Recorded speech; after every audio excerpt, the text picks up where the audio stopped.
Yeah.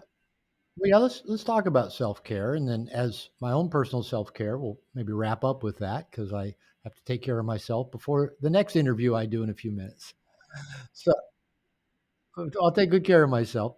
Um, I think it's huge. I think it's absolutely huge. This whole self care issue. When I do my workshops, I teach a lot about what I call cooperative reciprocal relationships, of how we consciously surround ourselves with resources to help fill our bucket, to help get our needs met. And those resources can be people, just friends, acquaintances. They can be professionals. They might be your accountant, your attorney, your therapist, your coach, your personal trainer, your chiropractor. It can be practices you do every day, your meditation, your morning pages, your trip to the gym, your walk in nature, and they can be packs. They can be groups of people you have in your life. And so I walk guys through a three-step process of both looking at what resources they have in their life to fill their bucket. Second part is what resources could they use? Do they need?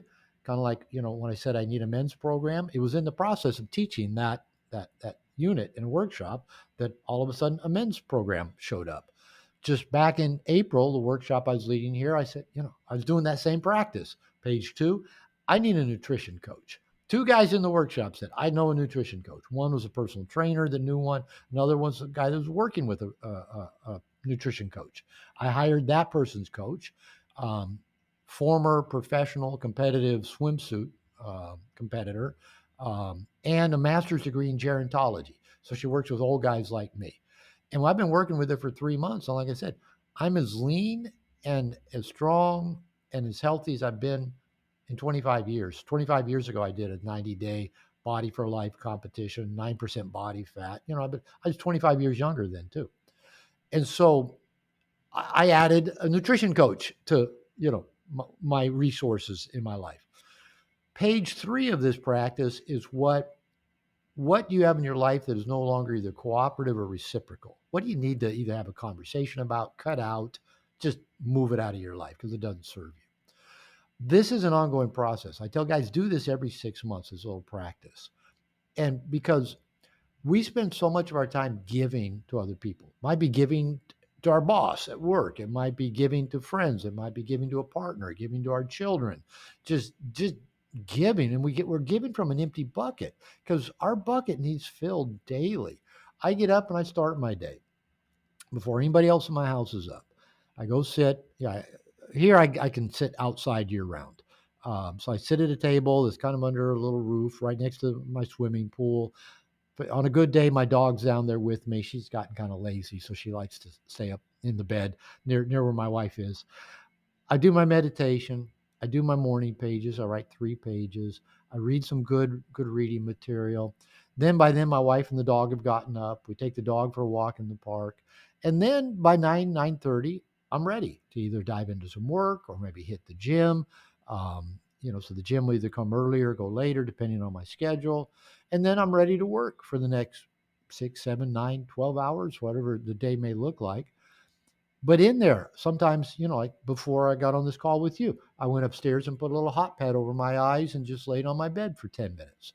I'll do that. I'll take these little breaks where I just go take good care of me. So the more we're conscious of filling our own bucket, taking good care of ourselves, making our needs a priority, the more generous actually we can give to other people, the more we give from the overflow, from the bounty that we have.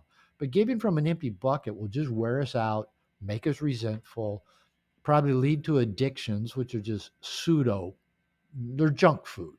Whether it's watching too much TV, surfing too much internet, looking at too much porn, eating too much junk food, playing too many video games. That's junk food nurturing. Now, video games can be fun. Watching TV can be fun. Looking at porn can be fun. But maybe doing it in a conscious way where you go do it for a little bit and then you're done rather than this unconscious because our bucket's empty because we're dry.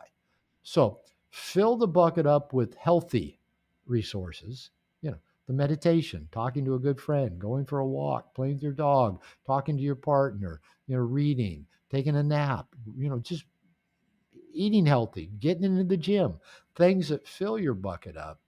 Then you got a lot more to give to other people. And and you can do it for a lot longer. Like I said, I'm 68, and I still have plenty of energy and plenty of drive. And my dad retired at 55. I can, but he had a blue collar job. It was a more of a physical, tiring job.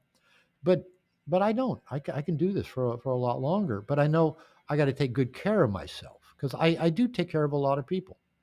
I've got a home, I've got a wife, I got two stepkids, I've got a son, I got a granddaughter, I have a dog, I have hundreds of men that I work with. I've got my coaches that work with. I got a lot of people that I give to, so I got to give to me, and so that's a high priority. So yeah, I think men that can make us really uncomfortable because we think that makes us selfish, it makes us bad. No, it makes us mature and loving, and gives us something that again we can give from the overflow.